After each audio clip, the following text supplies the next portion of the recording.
안녕하셨습니까? 네, 안녕하십니까? 안녕하십니까? 네, 반갑습니다. 요즘 날씨가 아주 뭐 완연한 여름 날씨죠. 또 며칠 전에도 좀 굉장히 또 손 오는 적도 있었어요, 그죠? 2, 3일 전에. 하여튼 뭐 날씨가 굉장히 예전 한 10년이나 한 20년 전보다는 아주 뭐랄까 굉장히 불규칙해졌어요, 그죠? 네. 또 겨울철에도 그 사만사온 이런 것도 많이 깨지고 또 봄도 봄이었는지 잘 모를 정도로 이상하다가 그냥 여름으로 빨리 왔고요. 아마 또 가을도 또 그럴 것 같습니다. 저 가을 될까 하다가 또 그냥 겨울이 온다든가 이렇게. 참 날씨 변화가 좀 많이 좀 불규칙하기 때문에 특별히 저희들이 조심해야 할 것은 이제 건강이고요. 뭐 매번 제가 여러분 뵐 때마다 말씀드리는데 예전 때는 무슨 미세먼지라는 말을 없었는데 일기예보에서 미세먼지 무슨 농도가 어떻고 나쁘니 보통이니 뭐 괜찮니 이런 말은 아예 일기예보에 들어있지도 않다가 이제 뭐 그게 더 좀 중요해졌어요. 비 오는 거 이런 거보다도 미세먼지는 어때? 마스크 해야 돼? 안 해야 돼? 뭐 이렇게 많이 삶의 변화를 가져오겠는데 다 그게 사실 알고 보면 뭐 코끼리가 한 일도 아니고 사자나 뭐 호랑이가 한 일도 아니고 개구리나 무슨 뱀 같은 파충류가 한 것도 아니고 결국 우리가 만든 일이죠. 그러니까 결국 우리 불가에서도 늘 하루 좀 자업자득이죠. 우리가 만든 것에 대한 결과로 이렇게 온 것입니다. 참 지금 우리가 공부하는 내용은 바로 이제 정토에 관한 얘기인데 우리가 사는 세상도 정토로 만들어야 한다는 게 제가 늘 강조하는 내용이잖아요. 그래서 이런 부분에 대해서 우리 불자들이 정말 관심을 가져야 된다. 그리고 또 정토라고 하는 것이 꼭 우리 삶이 끝나고 난 다음 세상에서의 정토만 생각하지 말고 이 세상에서 정토를 만들려면 막연한 실천, 막연한 것이 아니라 좀 구체화되어야 된다. 그래서 제가 우스갯소리 많이 한 적이 있었지 않습니까? 예전 때 우리 껌 아무데나 뱉고 콜라 깡통 막 버리고 그 쓰레기 아무데나 투기하면 이 땅을 정토로 만들기는커녕 예토로 더 더러운 땅으로 만드니 극락가기 좀 어렵다. 그런 말씀을 드렸잖아요. 근데 그런 무슨 폐기물이라든가 그런 것뿐만 아니라 제가 볼 때는 앞으로는 이제 그런 운동이 좀 일어나야 된다고 생각합니다. 시민불교.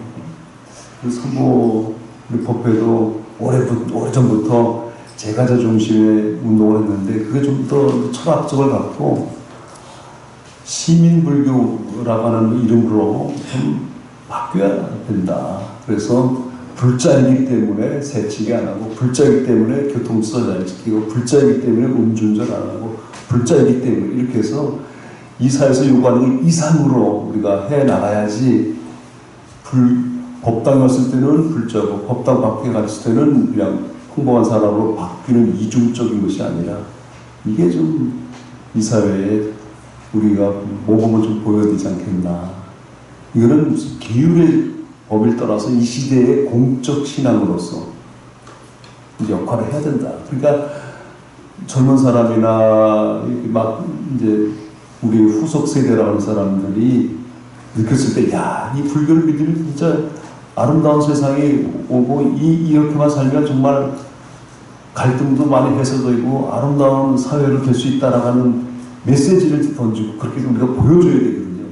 그러니까 그게 우리한테 좀 중요하다. 그러니까 경전 속에 있는 말씀만이 아니라 삶 속에서 살아있는 그런 가르침으로 이제 우리가 좀 많이 신경을 써야 되지 않겠냐. 이 시대에 더군다나. 그래서 자꾸 미세먼지 이런 거 좀 뭐가 우리가 공적으로 좀 얘기를 해야 되는데 이게 좀 부족한 게 아닌가라는 생각을 갖게 된다. 그래서 이제 대승불교에서 또 다른 하나의 혁명적인 불교의 시대가 좀 와야 된다는 생각을 하게 됩니다. 정말 이 시대가 요구하는 뭐 AI니 뭐 4차 산업이 이런 거가 온 거에 많은 관심들이 있는데 이제 불교도 뭐 4차 산업에 뭐 대응하기 위해서 무슨 뭐에 대응하기 위해서가 아니라 우리가 갖고 있는 것을 이 시대에 맞게 이제 풀어내야죠. 그래서 저는 그냥 제 나름대로 혼자 요즘 생각하는 게, 야, 시민불교 아주 소박하게 이렇게 해서 좀 운동이 좀 일어나야 되지 않겠나. 한용원 선생은 불교 유신론이라는 말을 썼는데 꼭 그거의 후속 조치는 아니고요. 뭔가 이 시대에 요구하는 불교가 뭔가를 우리가 좀 생각해야 되겠다 해서 그 근원은 어디냐? 정토 선부경이 있다는 것입니다. 그러니까 우리가 공부하는 이 정토 선부경이 굉장히 중요하다는 말씀을 드리려고 이제 이렇게 앞에 이렇게 좀 설명을 드렸습니다. 61쪽이죠. 정토의 안락의 그부터 좀 보면서 말씀을 나누도록 하겠습니다. 정토의 세계는 어떤 것인가 하는 정토의 세계를 묘사하는 부분이 되겠습니다. 한번 좀 읽어볼게요. 아나나 저 불국대 왕생하는 모든 사람들은 이와 같이 청정한 몸과 여러 가지 미묘한 음성과 신통력 등의 공덕을 부족하게 되며 그들이 거처하는 궁전과 의복과 음식 및 여러 가지 미묘한 꽃과 향 등의 장원구들이 갖추어져 있는데 이는 마치 유격천에서 저절로 나온 것과도 같으니라. 자, 이제 볼까요? 그래서 이제 뭔가 정토가 우리가 지금 현재 살고 있는 지금 이 예토하고 좀 다른 차별성이 있죠. 뭔가 어떻게 보면 이런 얘기를 드리면 좀 어떻게 생각할지 모르겠죠. 좀 뽑힌 사람들이 가는 곳이에요, 사실. 엄밀하게 말하면. 아무나 막 가는 게 아니라 뽑힌 사람. 근데 어떤 사람이 뽑혔냐면 이 땅을 아름답게 만든 사람들이 뽑히는 거죠. 이 땅을. 근데 그때 땅만이 아니라 사람과의 관계, 그죠? 정토라고 하는 것이 우리가 시각적으로만 깨끗한 곳이 아니라 사람과 사람과의 관계, 조화로운 관계, 이것들이 다 이루어진 것이 정토이지, 뭐 깨끗하고 보석이 많고, 뭐 먹을 게 많고, 부족함이 없는 그런 것만이 아니라 우리의 이런 관계를 다 얘기하는 거죠.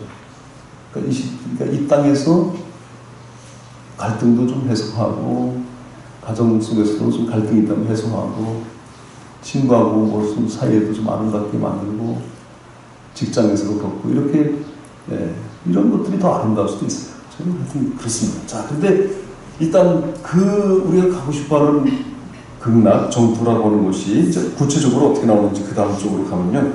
62쪽에 가면 이게 정말 참 아주 자동으로 돼 있어요.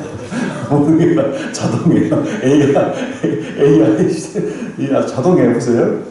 만약 음식을 먹고 싶을 때에는 칠보로 된 그릇이 저절로 앞에 나타나는데 저절로 내가 먹고 싶다 하고 생각을 하면 저절로 나타나는데 금, 은, 유리, 자거, 만호, 산호, 호박, 명월주, 진주 등으로 만든 여러 가지 그릇들이 생각하는 대로 나타나고 각가지 맛있는 음식들이 저절로 가득하게 되느니라. 이거 뭐 아주 완전 그냥 알아서 다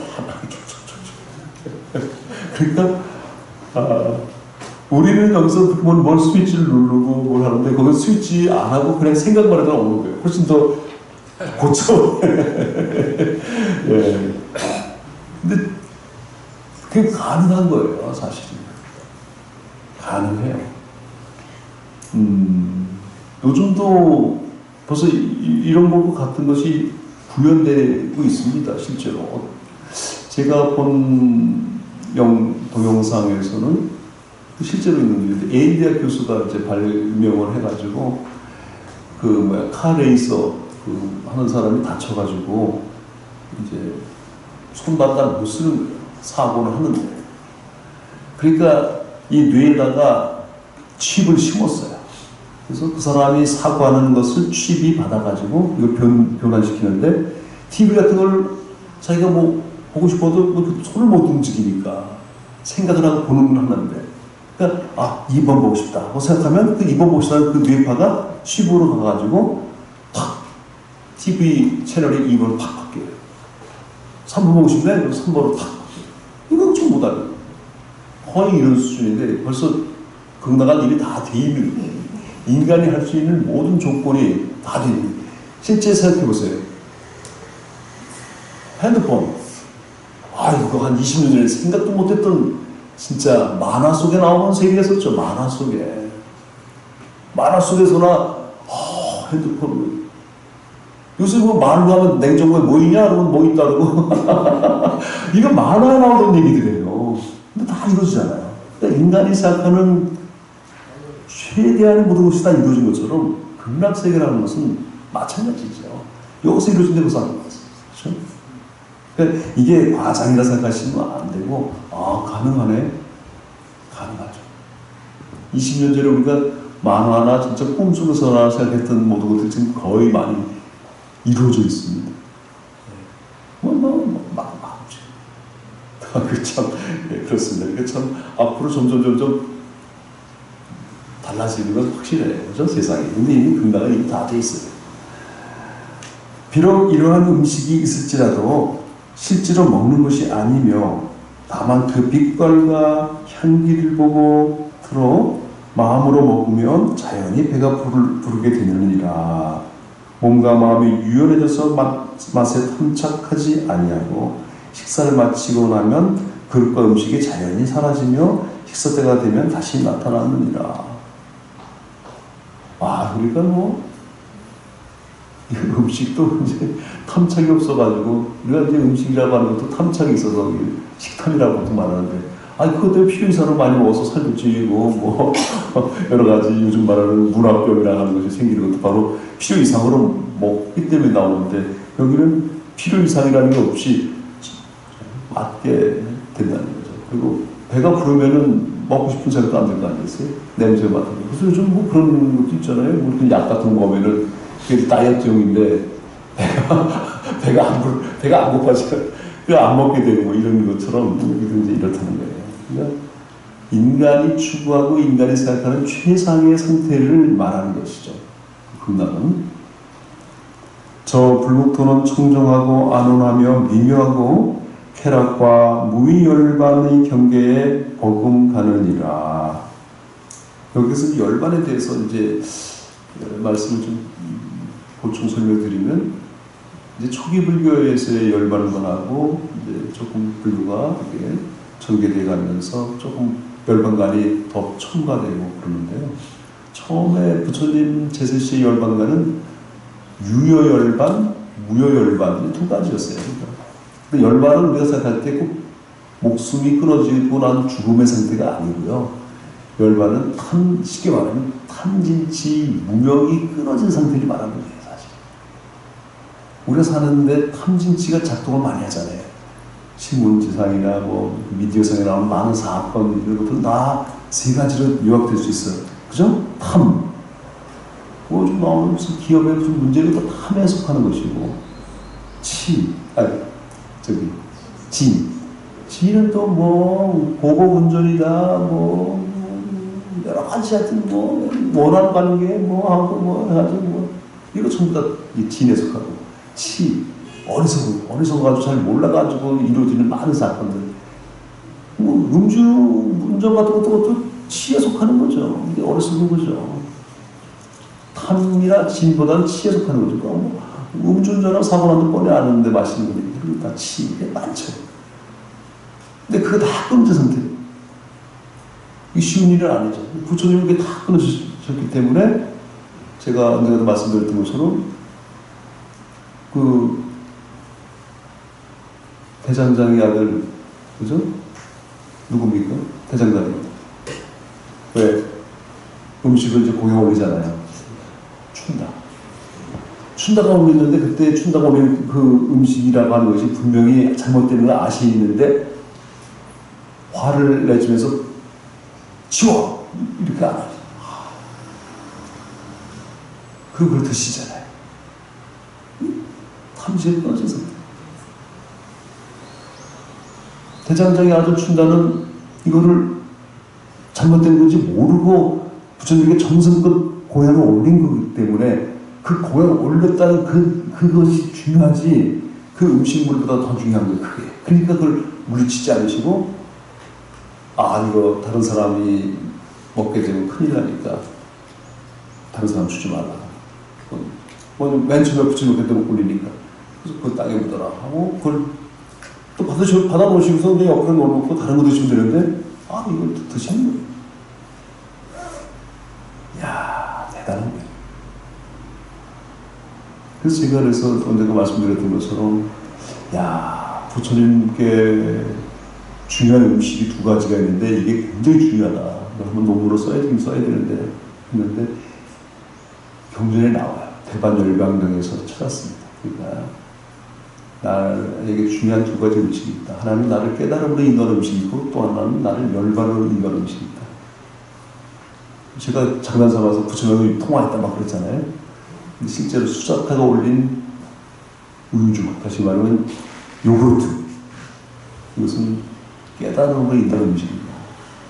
그 다음에 열반으로, 그러니까 무위열반, 유여열반이 아니라 무여열반으로 인도하는 음식은 춘다가 올린 음식입니다.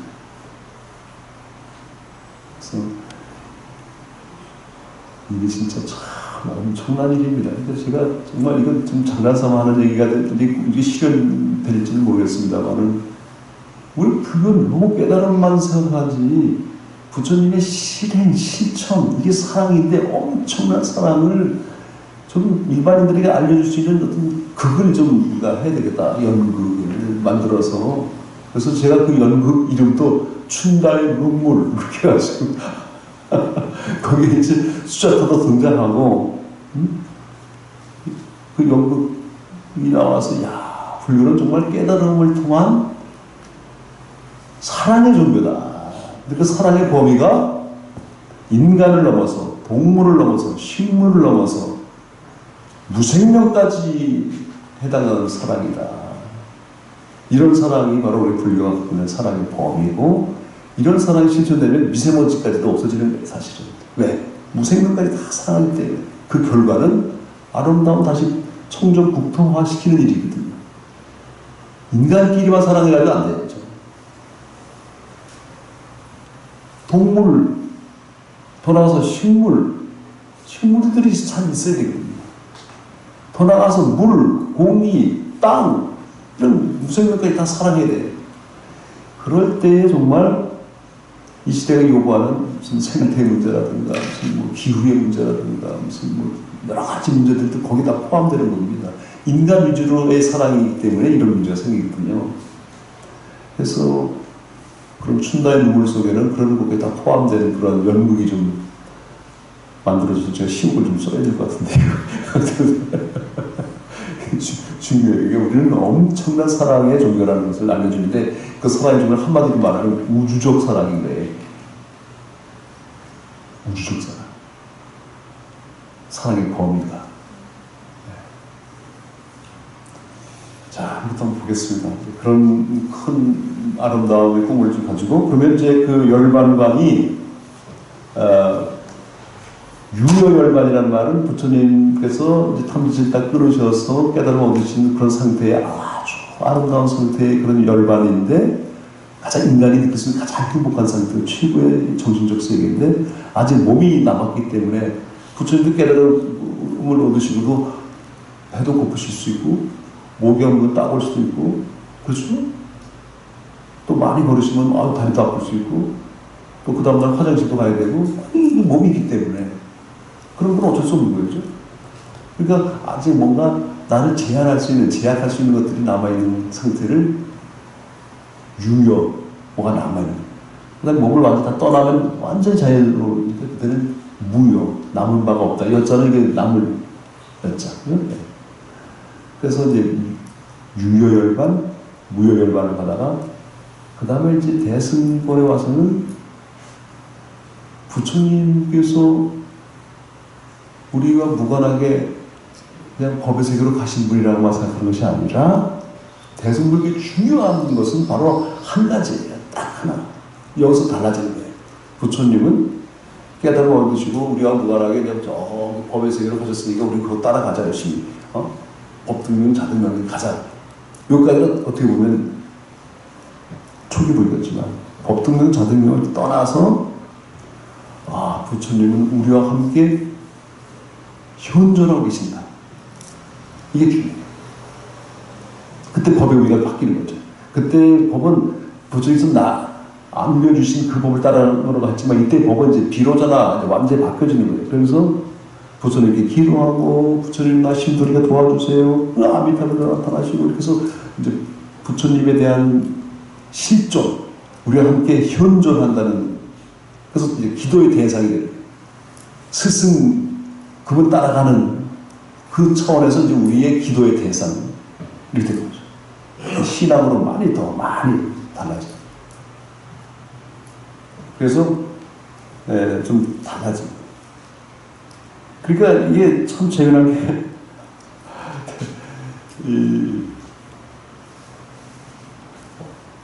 초기 불교에 가르치면 무상, 그 다음에 고, 그죠? 그 다음에 무아 하잖아요. 근데 이제 이게 어떻게 바뀌냐면 무상에서 무자 빠지고 상, 고가 락으로 바뀌고, 무아에서 무자 빠지고 아가 되고, 그리고 이제 정, 그래서 상락 아정으로 이제 바뀌어요. 초기 불교에 무자들이 이게 빠지고 이제 달라져. 그래서 이제 열반의 상태라는 거죠. 열반의 상태. 그래서 그런 사독이라는데 그 사독은 그래서 이제 무의열반, 유의열반 이렇게 되는 거죠. 그래서 이렇게 상락아정을 갖고 있느냐 안 갖고 있느냐. 그래서 상락아정이 안 된 것은 유위. 그래서 이제 유여가 아니라 위, 하위자, 유의열반 아직 남아있는 거예요. 근데 상락아정이라는 사도에 다 갖춰진 열반을 무위열반, 무위열반.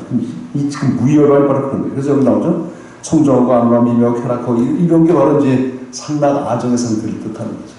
그러니까 아직 유위는 상락아정이나 사덕을 아직 갖추지 못한 것이고, 상락아정의 상태에 갖춰진 것은 무위, 또 할 게 없는 열반. 그게 이제 정토의 세계를 이제 표현하는 거예요. 자, 이 참 설명하기가 조금 복잡하게 하는데요. 왜 무하고 하면서 왜 아고, 문체 고하면서 락이고, 이게 이제 대승권에 오면서 달라지는데, 다 무상하다면서 왜 상이고, 상나가 하정이지. 우리가 추구하는 거죠. 굉장히 중요해요. 그러니까 어떻게 보면 모든 것은 다 변한다. 이거 확실하잖아요. 근데 모든 것은 다 변하지만 안 변하는 게 있다. 뭘까? 변한다는 사실 그 자체는 안 변해요. 그 법이지, 법. 지금 우리가 살고 있는 세계의 법이지. 근데 이게 또 차원의 문제. 차원의 문제. 그러니까 법의 세계에 가면은 변할까 안 변할까요? 안 변하죠. 법 속에서. 법이니까. 그럼 부처님 맨날 변할까요? 안 변하죠. 왜? 법이니까. 법 속에 들어왔으니까. 그럴 때 상. 들어가면 그 속에 어떻게? 라. 부처님 그때 이렇게 된 거죠. 그 전까지는 무상이고 고고 무하고 하지만 법 속으로 들어가면 거기서 무슨 이거 아니에요.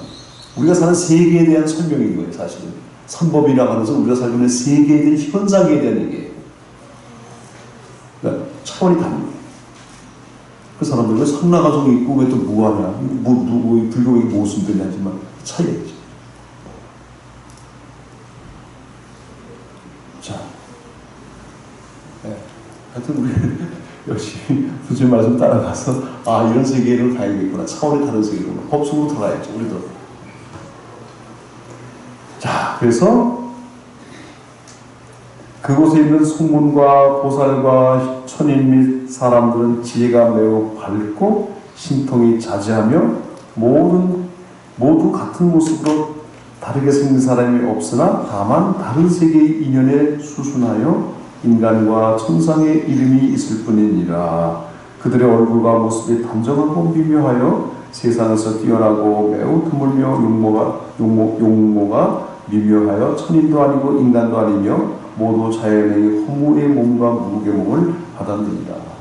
그러니까 일단 우리가 생각하는 차원과는 좀 다른 차원이고 우리가 생각하는 최고의 차원들이 실현된 곳인 것이죠. 그러니까 하여튼 거기는 뭐 얼굴과 용모가 다 단정하고 미묘하니까 여기서 괜히 자기 얼굴 생겨가지고 뭐 생각하고 뭐 자꾸 거기 그럴 필요 없고 거기는 성형외과 필요 없고 거기 전부 다 아름다움의 극치이기 때문에 자기들의 인연에 따라서 조금씩 다르게 표현되는 거예요. 법 속에 들어있기 때문에. 법 속에.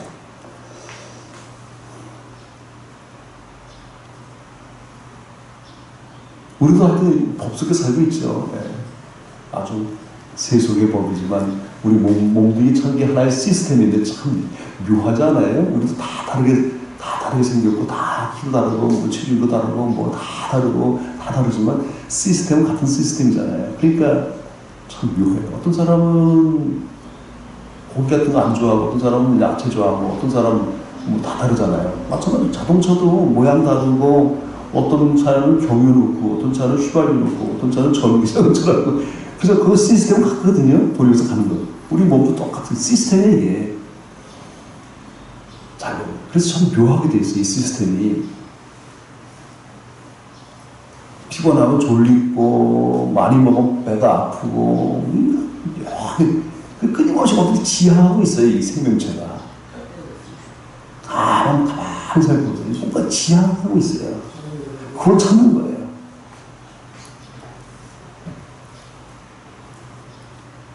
어떤 나는 지금 이게 그러니까 내가 의지하지 않는 이 시스템이 내가 먹으면 이놈들이 뭐 분해가 돼가지고 에너지가 되고 뭐 피가 돌고 뭐 분비하고 더우면 땀 내고 내가 의지하지 않아도 되잖아. 이 시스템 자체는 이게 하나의 시스템 생명이라는 시스템.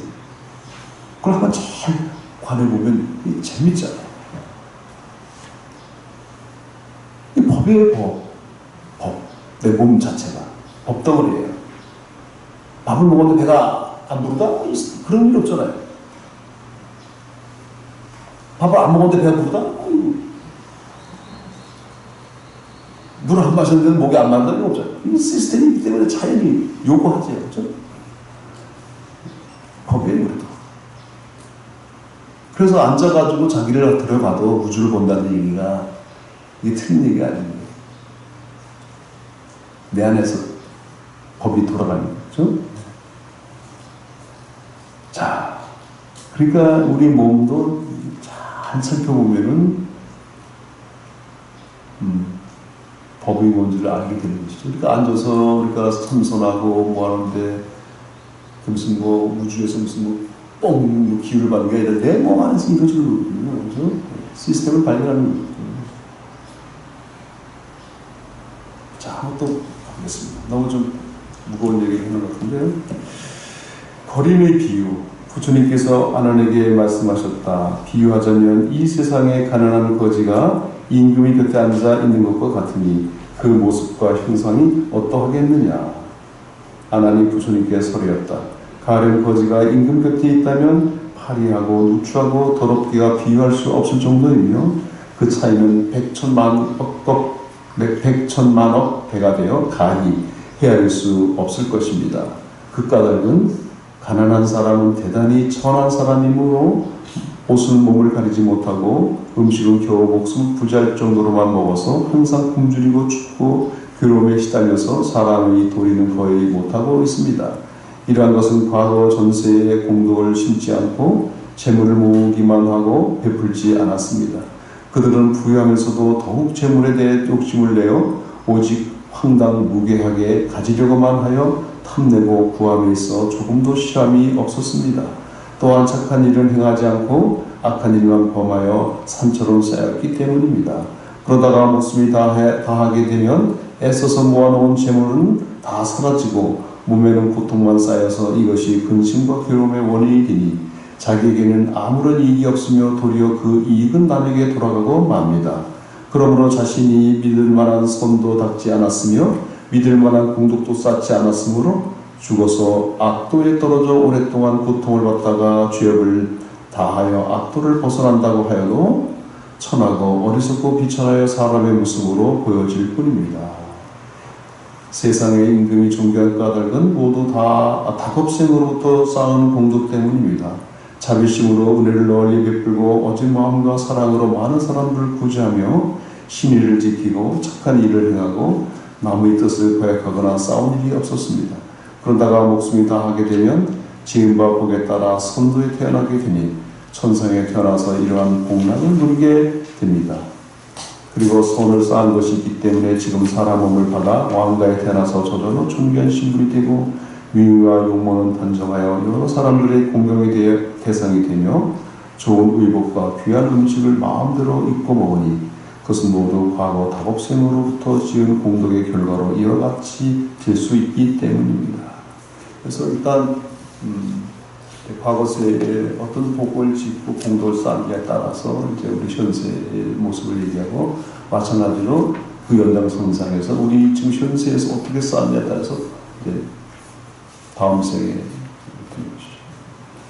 자, 이것은 우리가 이제 선생님의 얘기를 뭐 그동안 많이 말씀드렸지만 다른 종교에서는 이런 것이 잘 설명이 안 되기 때문에 좀 모순이 있지 않습니까? 예를 들어서 지난번 달에도 말씀드렸던 기억이 나는데요.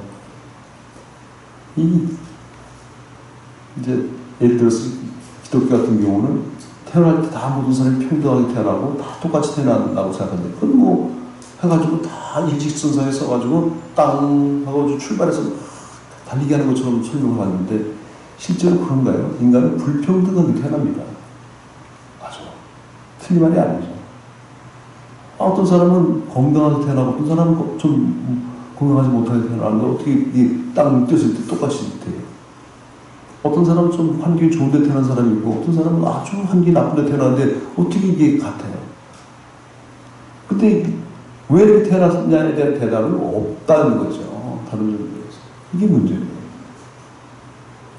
다 그냥 신의 은총으로 다 신이 사랑해서 다 이렇게 태어났다. 알아서 잘 열심히 해서 좋은 일 하고 이웃사랑하면 천국에 태어나고 나쁜 짓 하면 지옥 태어나고 이게 단순하죠. 그럼 이렇게 태어난 것은 무엇 때문인지 원인은 없는데 잘하면 천국, 못하면 지옥이라고 하면 왜 그건 인과관계를 얘기하고 여기서 태어난 결과에 대한 인과관계는 설명이 안 되는 반쪽의 인과관계만 말하는 데 비해서 불교에서는 반쪽이 아니라 3세를 얘기하면서 윤회를 얘기하면서 과거세의 원인이 현세가 되고 현세의 원인이 내세의 결과가 되고 이렇게 해서 원인 결과에 대한 설명이 정확한데 안 맞잖아요. 그래서 여기도 마찬가지로 과거세와 현세, 미래세에 대한 인연 설명을 지금 하고 있는 거예요. 그러니까 우리는 천만다행으로 늘 겸손하게 살아야 되겠지만 이렇게 현세에서 부처님의 말씀을 들을 수 있고 이것을 알아들을 수 있는 이런 삶을 살 수 있다는 거 하는 것만도 엄청나게 행복한 거죠. 이것만으로 우리는 지혜로운 삶을 지금 살고 있는 거예요. 그리고 이렇게 규칙적으로 법회 오셔가지고 부처님의 말씀을 이렇게 들으시면서 닮아가려고 애쓰는 이 일만 해도 대단한 거예요, 사실은. 네? 다른 무엇보다 여기 앉아 계신다는 것만 해도 엄청난 일입니다, 사실은. 이게 쌓이는 게 어마어마한 거예요, 사실은. 이게. 그 유명한 말 있지 않습니까? 아무리 큰 일도 작은 것부터 시작한다고 천하지대사 필자어세, 그죠? 천하지대사 필자어세. 아주 작은 일, 큰 일도 작은 것부터 시작하고, 그리고 아무리 어려운 일도 쉬운 것부터 시작한다. 그렇잖아요. 수학이 아주 고등수학 하는데 어릴 때도 고등수학 하나요? 작은 것 1 더하기 2부터 시작해 아주 고등수학까지 가는 것처럼 어려운 일도 어려운 것으로 어떤 것도 다. 근데 이렇게 하루 쌓인 것들이 이게 무시 못하는 엄청난 한꺼번에 우리가 일주일치 한꺼번에 다 먹고 일주일 동안 밥 안 먹는 게 아니잖아요. 하루에 3번씩 먹으면서 드는 것처럼 마찬가지로 이렇게 일요일마다 법회 오시는 일은 굉장한 공덕을 쌓는 첫 번째가 아닌 첫 걸음이다 이렇게 생각이 됩니다. 실제로. 네. 또 보겠습니다.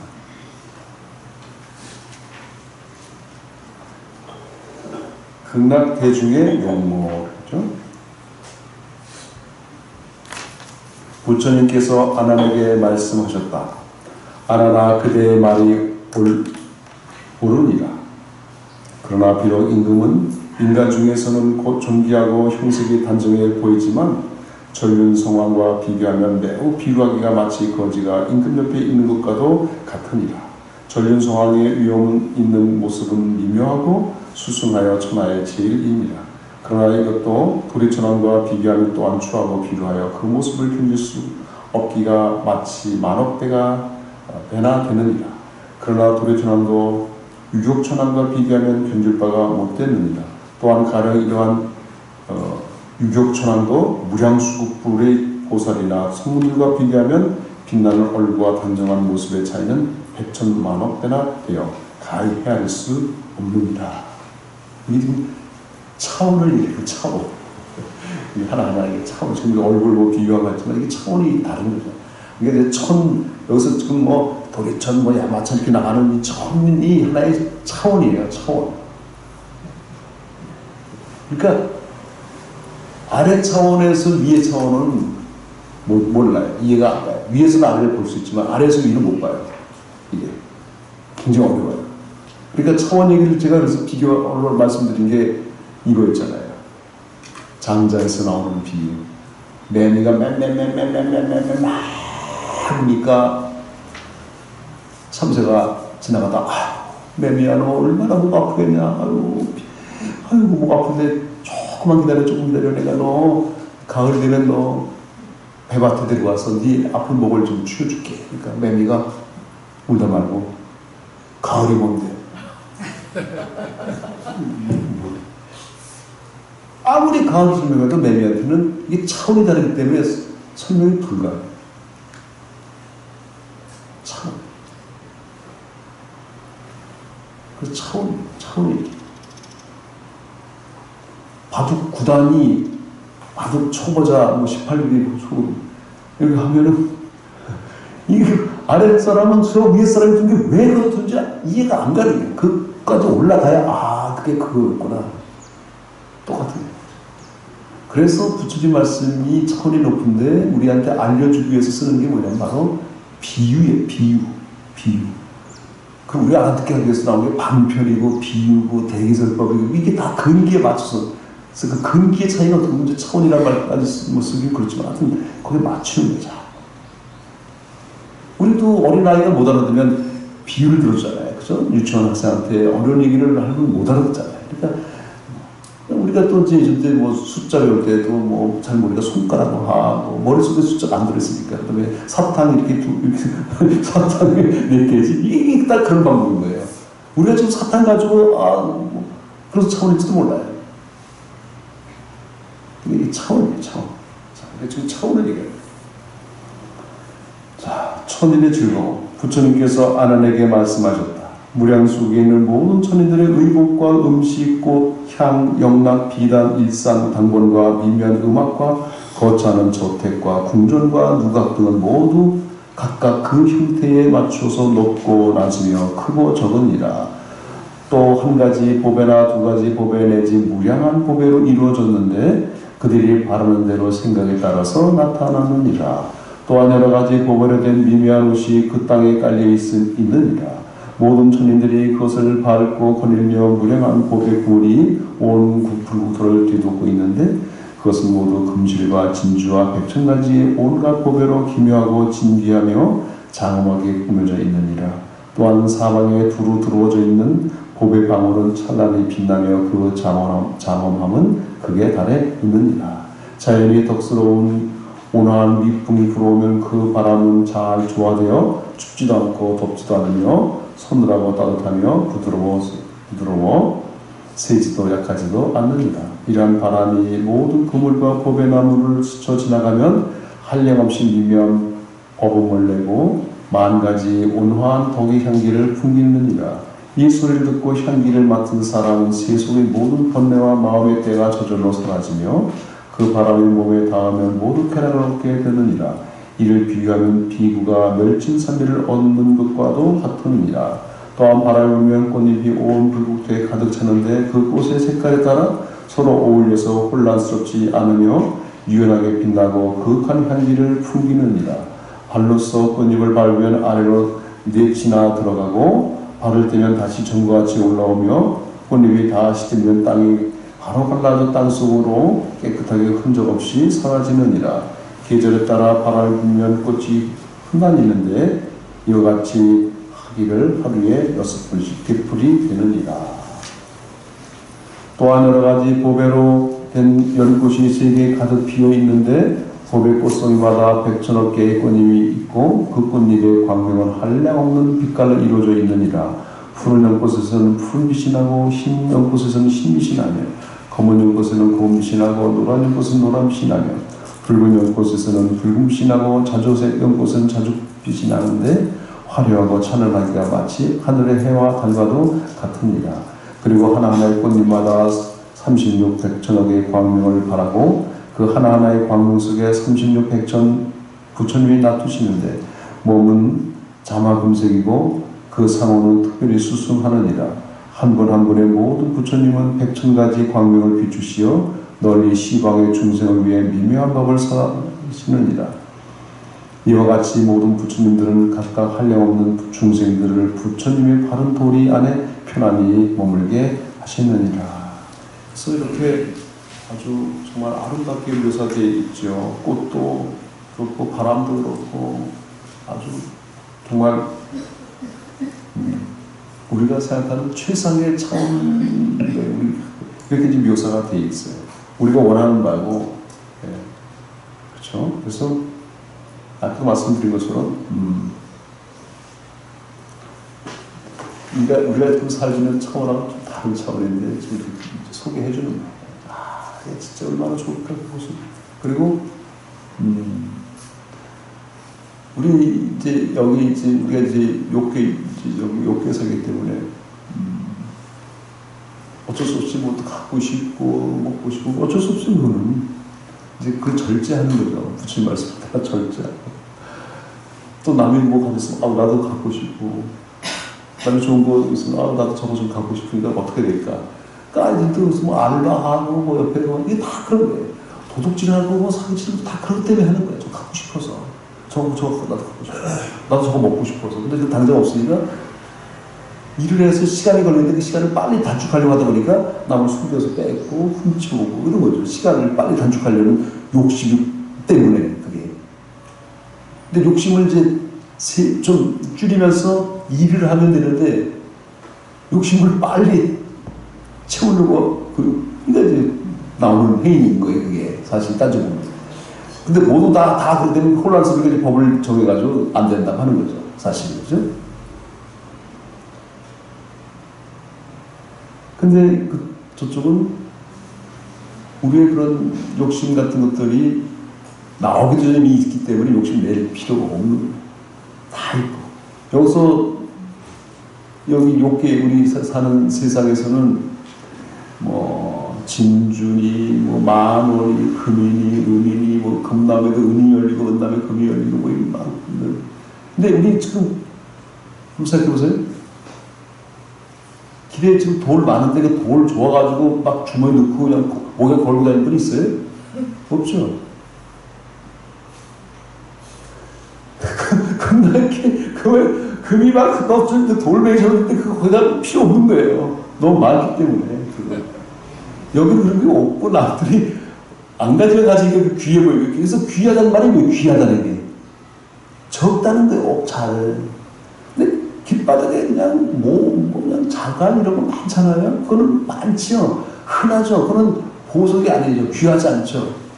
마찬가지로 그쪽에는 마찬가지로 거꾸로. 그러니까 그런 욕심이 나올 리가 없는 거예요.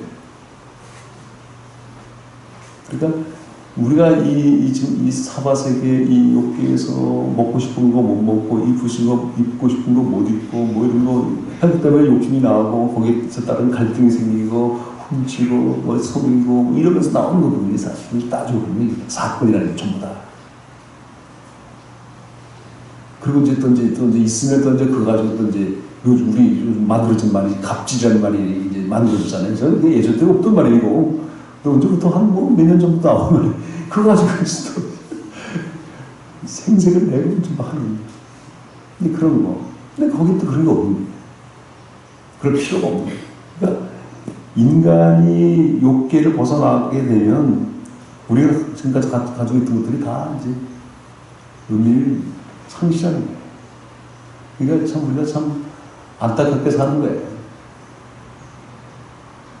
자꾸 하고 싶고, 뭐 하고 싶고, 화나서 저놈 좀 원수 같은 욕도 해야 되고, 아이고, 저놈 왜 저런 저래 판단하고, 남을 판단하고, 내가 갖고 있는 가치관 가지고, 저놈 어떻고 욕하고, 그럴 필요 없는데, 괜히 쓸데없이 다른 사람 판단하고, 저놈 죽일 놈이라고, 그 사람도 가면 다 좋은 사람인데, 내가 볼 땐 죽일 놈인 거예요.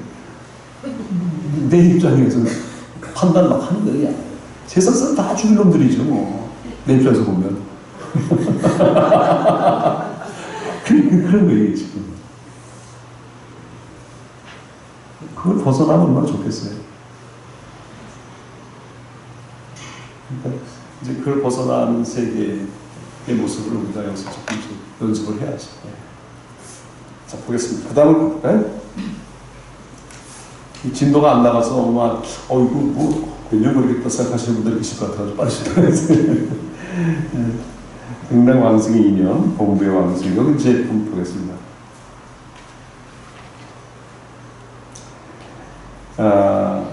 정점취의 나라. 이게 지금 중세에 뭐 세 가지 부류를 좀 여기서 봐요. 그래서 정점취, 사정취, 부정취. 이게 참 재미난 게 정점취는 극락에 태어날 수 있는 사람들을 말하는 거고, 사정취는 지옥에 떨어지는 사람들을 말하는 것이고, 부정취는 아직 지옥에 갈지 천국에, 그러니까 극락 갈지 안 가고 그 중간쯤에 아직 결정이 안 되는 걸 말하는 거예요.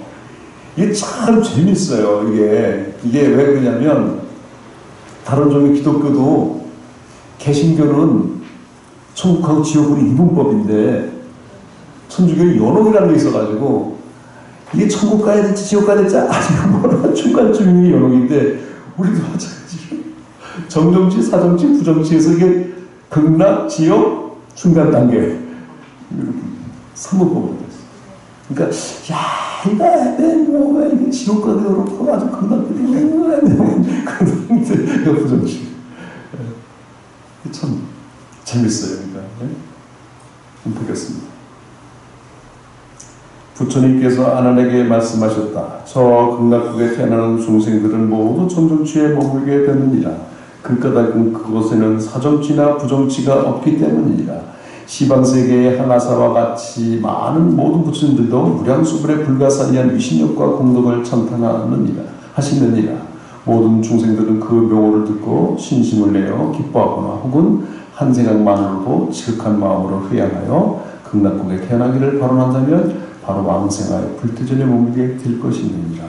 오직 오욕죄를 저지른 자와 정법비동한 자는 제외되느니라. 그러니까 이제 아까 말씀드린 정중치라고 하면서 이제 이렇게 견혹, 이게 뭐 벌어서 혹하는 견혹이라든가 이걸 끊고 있는 그런 중생들을 뜻하는 것이고, 사정취가 이제 뭐냐면 오욕을 저지른 사람들 말하는 거예요. 아직 지옥에 떨어진 사람들. 오욕은 우리가 많이 들어서 아시잖아요. 5가지 나쁜 죄를 진 사람. 그래서 이제 어머니를 죽인 사람, 아버지를 죽인 사람, 이게 완전 오욕죄에 속하죠. 아버지 죽인 사람, 어머니 죽인 사람, 아란을 죽인 사람, 그 다음에 부처님 몸에 피를 낸 자, 그 다음에 이제 그 승가의 화합을 깨는 자. 승가의 화합을 깨는 자. 이거 오역지속해요. 요즘 좀 승가의 화합 깨는 분들 자꾸 TV 나와가지고 골치 아픈데. 하신데. 화합을 깬 거예요. 우리 불교의 이미지를 완전히 다 깨뜨렸잖아요. 그런 분들은 이게 오역지속하는 거예요, 사실. 자신들은 오역죄가 아니라서 그렇지 몰라도 부처님 볼 때는 오역죄예요. 제가 볼 때는. 아버지를 죽인 자, 어머니를 죽인 자, 아라를 죽인 자, 부처님 몸에 피를 낸 자, 그 다음에 사부대중, 그리고 승가의 화합을 깬 자. 5가지가 오역죄인데, 오역죄를 진 자가 바로 뭐냐면 그 사정취에 있는 자. 그리고 이제 아까 말씀드린 부정취는 아직 이제 극락인지 지옥인지가 아직 정리되지 않은 그런 분이에요. 이제 열심히 선업을 쌓으면 이제 그 사정취에서 벗어나 정정취가.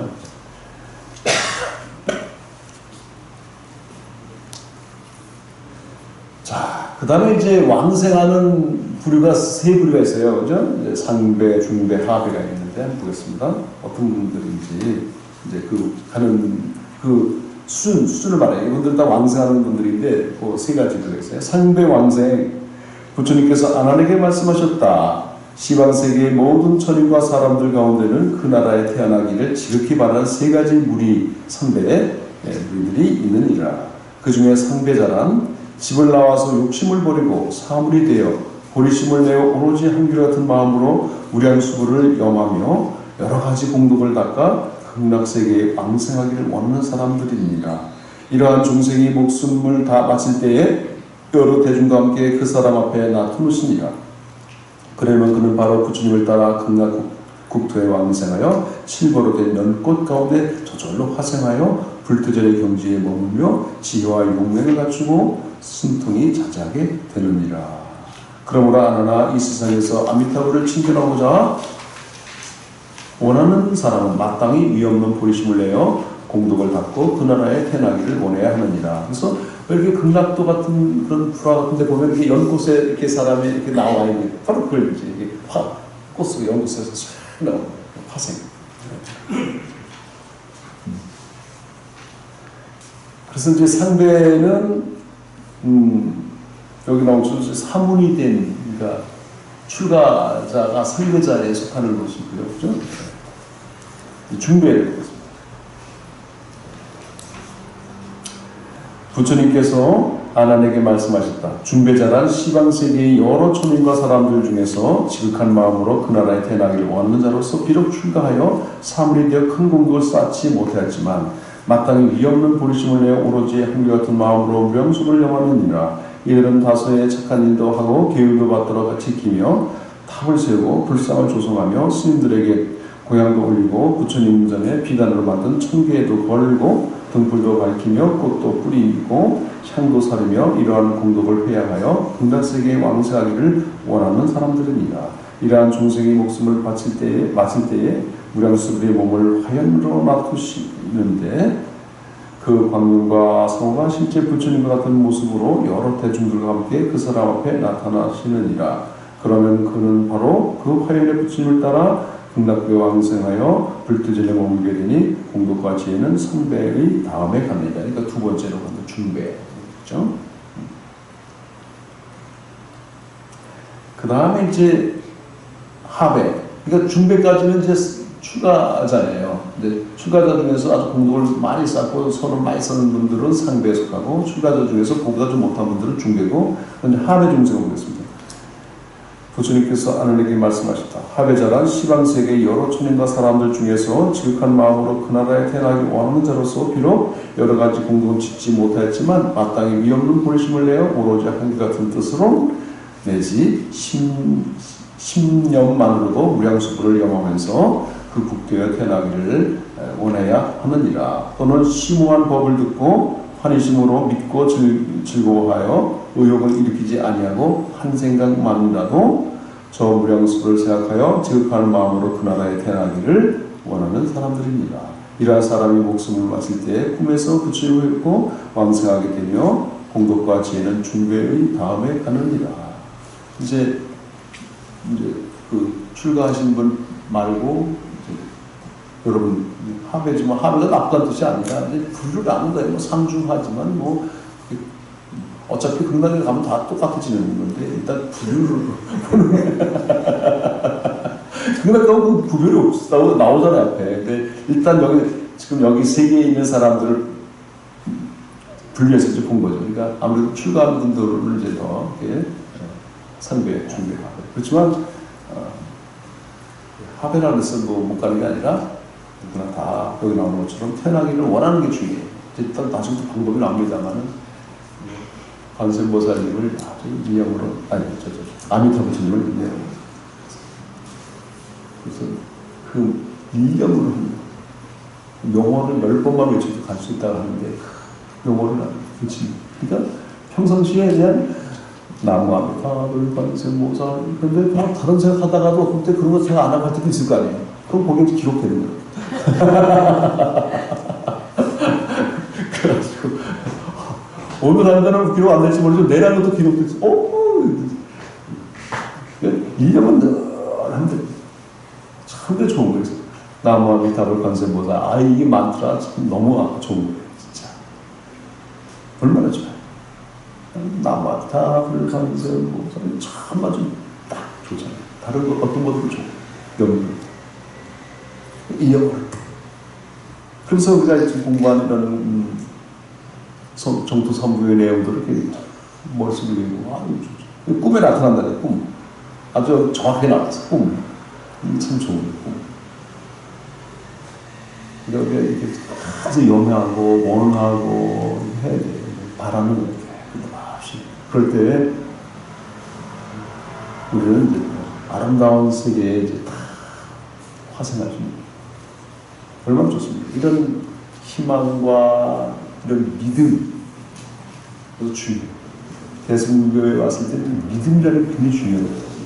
부처님을 향한 믿음, 신앙으로 부처님의 가르침을 깨닫고 부처님의 가르침을 알아듣는 것도 중요하지만 부처님을 향한 신앙 왜? 부처님은 우리 기도의 대상이 되고 우리와 함께 현존하신 분이기 때문에 신앙하는 것이 중요해요.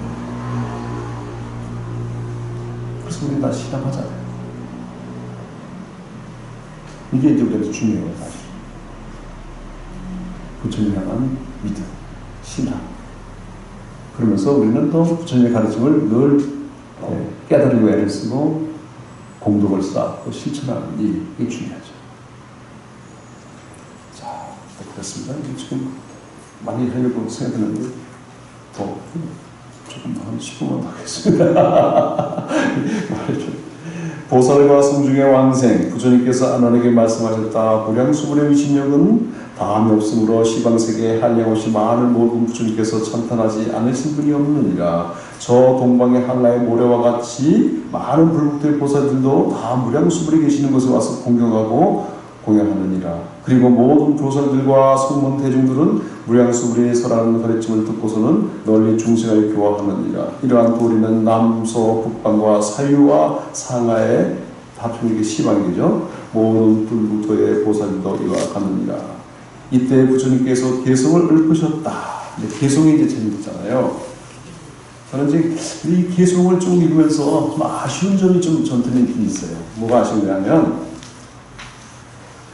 내용을 바꾸라는 뜻이 아니고 내용을 이렇게 번역을 하는 과정에서 좀 우리 저 선조들도 마찬가지고 우리 좀 선배들도 마찬가지고 좀 번역할 때 두 가지의 원칙을 좀 가졌으면 좋겠는데 일단은 우리나라는 이제 한시 같은 것도 다 이게 가군이고 아군이 다 있는데 우리는 그게 없어요. 우리나라는 이게 만들어져 왔었으면 되는데 이건 우리 선조들이 좀 무심하게 넘겼어요. 그게 저는 안타깝다 생각해요. 그래서 남은 거라고 시조에 3사, 3사, 3사 이런 거예요. 말을 셋, 하는 그런 건데 그거 말고도 끄트머리에 끝날 때에 그걸 붙이면 좋은데 예를 들어서 동방의 여러 불국토는 향하의 모래수처럼 많은데 그 나라 보살들이 무량수불 찾아뵙네. 이렇게 된 것 같다가 어떻게 고치냐면 동방의 여러 불국토는 향하의 모래수처럼 많네.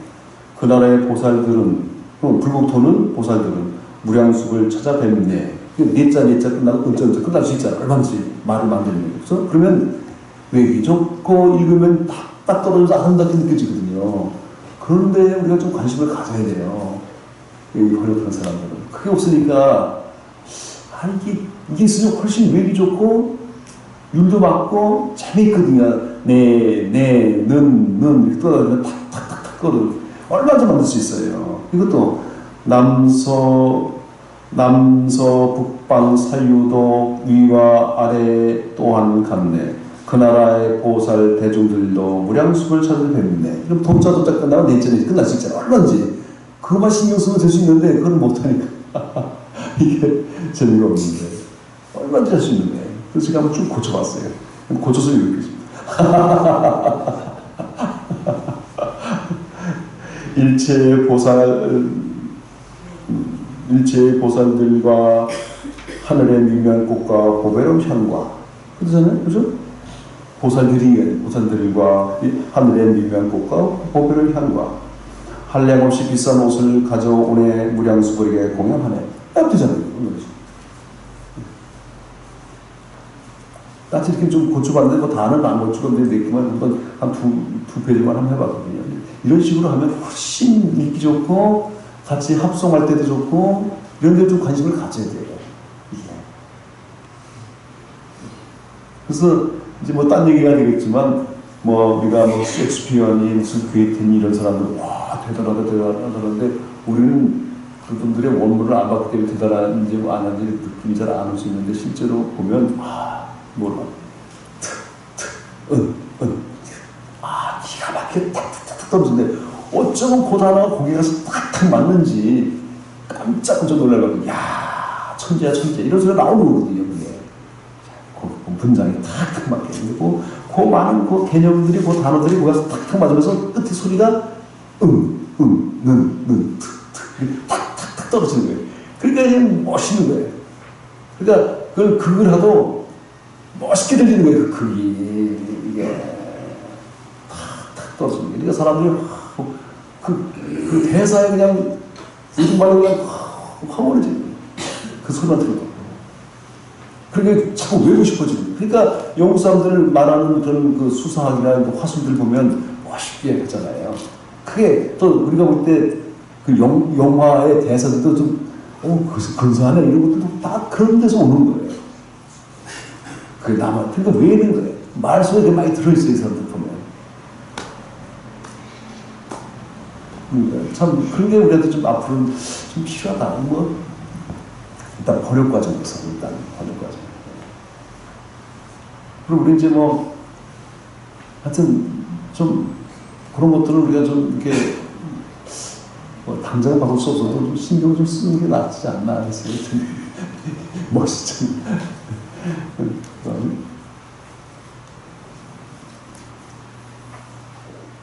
모두들 천상 음악이 연주할 때 밝고 곱고 화평한 노래 불러 가장 높은 부처님을 찬탄하네.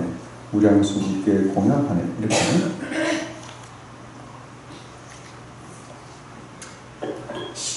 신통과 지혜 모두 통달하여 심오한 법문에 논일며 공덕장 구족하네. 미묘한 지혜 짝할 리 없네. 태양같은 지혜로서 이 세상을 비추어 생사의 구름 없애요. 보살들이 공경하여 3번 도네. 유없는 부처님께 머리 숙여 예배하네. 그래서 제가 이렇게 한 것은 지금 이렇게 번역된 것에 맞춘 거지만 원문을 번역하려면 더 좀 다르게 할 수도 있겠죠. 물론. 근데 지금 여기다 원 맞춰서 이제 한번 해본 거예요. 그냥 고쳐보면. 뭐 이런 식으로 하는 거예요. 자, 다음부터는 잘 안 했습니다.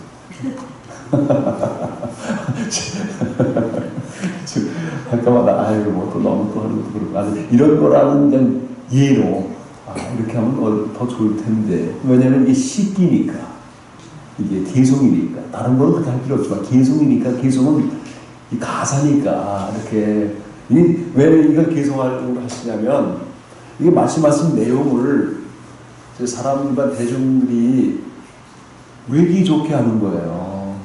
노래로. 이게 지금 부처님 한바탕 곡조 뽕 뽑으신 거예요. 근데 부처님이 가수의 가수. 철법하시고 나서 노래를 한 마디 쫙 아름답게. 그러면 우리도 노래 가사는 외지잖아요. 노래 가사는 일반 건 잘 안 외워도 노래를 하면 외지잖아요. 또 말 더듬는 사람도 노래를 하면 안 더듬잖아요. 이것처럼 이 노래예요, 노래. 그러니까 노래하면 사람들이 노래 따라하면서 계속 듣고 나서 이 노래를 외우면은 그냥 그 아름다운 본문이 머릿속에 담기는 거죠. 얼마나 좋아요. 그럼 그 노래는 또 옆에서 또 알려주시잖아요. 그죠? 그러니까 노래는 자꾸 알려주시잖아요. 그러니까 그 당시 아주 부처님의 노래는 완전히 뭐 요즘 얘기로 빌보드 차트 1위였거든요. 누구나 다 그냥 그 노래 참 좋아, 내용 좋아, 가르침 좋아, 또 알려주고 퍼져나가. 일종의 가르침을 요약해서 노래를 만드셨고, 그 다음에 다시 또 그것을 누구나 다 알기 쉽고 퍼져나가기 쉽게 한 거죠. 개성을 한 거죠. 멋있잖아요.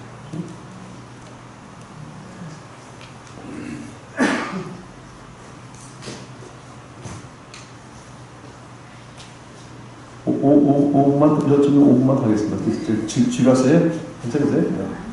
그때 무량수를 깨서 반가운 얼굴로 미소 지으시니 입에서 무수한 광명이 나오네. 시방세계에 두루 비추시네. 그 광명이 되돌아 몸을 감싸고 세 번 돈 뒤 정수리로 들어가니 일체 모든 천인 대중 펄쩍 뛰며 모두 함께 기뻐하네. 그때 관세음보살이 옷기 여미고 머리 숙여 엽죽기를 부처님께서 무슨 일로 웃으신지 그 까닭을 일러주셔서 부처님이 잘 웃으셨어요. 실제로. 그래서 경전에 그러니까 이제 그 시비타라에서 대만에서 나온 DVD, CD-ROM이 있는데요. 그게 이제 거의 일반 학자들한테 다 일반화되어 있어요. 뭐 팔지도 않고 그냥 공짜로 다운받을 수 있고 다 그래요. 근데 그게 뭐냐면 신수대장경, 그 일본에서 만든 대정시대 때 만든 신수대장경을 전부 이렇게 CD로 해가지고 거기에 검색 엔진이 달려있는 거예요. 이게 중요해요. 그러니까 관세음보살 이렇게 치면 딱 누르면 8만, 다시 말해 신수대장경, 8만 대장경이 나오는 관세음보살이 쭉 나오는 계속. 근데 우리 고려대장경 용서는 그런 작업을 못한 거예요. 그냥 입력만 한 거예요, 입력. 써먹고, 못 써먹기. 입력만 해가지고 뭐 어떻게 해. 써가지고 검색이 돼야 되거든요. 근데 이제 대만에서 그걸 했어요. 왜냐면 전 세계적으로 한역장경으로서 그냥 거의 표준화된 게 일본에서 만든 신수대장. 그래서 신수장경 그거를 이제 제가 한번 하고 왜 소 보니까 그냥 수백 개가 떠오르네요. 아무것도 시작해서 뭐 대여작품, 뭐 보적단경, 뭐 쓰는 뭐 파운드, 엄청나게 많이 웃으신 거예요. 그러니까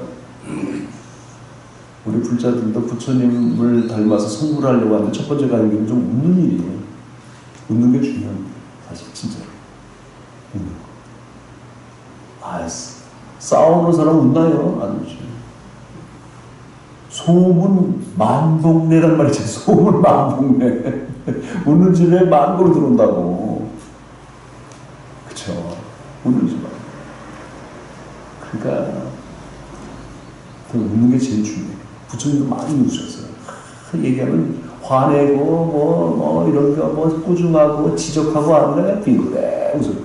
그냥 빙그레 웃어서 다. 그러니까 물어봐. 자꾸 제자들이 왜 웃으셨어요? 왜 웃으셨어요? 그럼 설명 쫙 해줘요. 그런 거였지. 그러니까 저기도 나오는 거 아닙니까? 이제 그게 뭐 사실인지 아닌지는 저는 뭐 모른다고 하지만 그게 중요한 게 영화 시중의 미소라고 있잖아요. 저는 다 이런 모습 아무 말 안 하네 웃으셨어요. 그러니까 마가서 무슨 말. 그 다음부터 쭉 가든지 쭉 달마대사까지 해서 뭐 하면서 쭉 이제 전등동이죠. 쭉 가다. 그래서 그 선문에서의 첫 번째 이제 선거에서. 네, 그런 자, 그래서 오늘은 거기 웃으신 데까지 하겠습니다. 왜 웃으셨는지는 제가 이제 여러분 9월 달에 뵙도록 하겠습니다. 이제 7월 8월은 또 재미난 그 아카데미, 불교 아카데미가 열려서 훌륭하신 법사님들을 모시고 이제 그 주제에 맞춰서 불교 경제, 사회복지 이런 문제에서 아주 훌륭하신 분들을 우리 이 선생님께서 잘 그 섭외를 하셔가지고 포진이 잘 됐습니다. 제가 볼 때도 아주 훌륭한 분들이 많이 계시고 그래서 여러분들 뭐 제가 이런 말씀 드려도 되는지 모르겠습니다만 홍보를 좀 많이 하셔가지고 분들 많이 하셔가지고 불교 아카데미가 꽉 차가지고 방송 더 우리 방송 더 해야 되는 거 아니야? 뭐. 저기는 방송 딱 모자라가지고 우리 더 방송 이거 큰일 났다 이거 방송 모자라 이렇게 할 정도로 이거 꽉 정말 오셨으면 좋겠습니다. 오늘 여기까지 하겠습니다.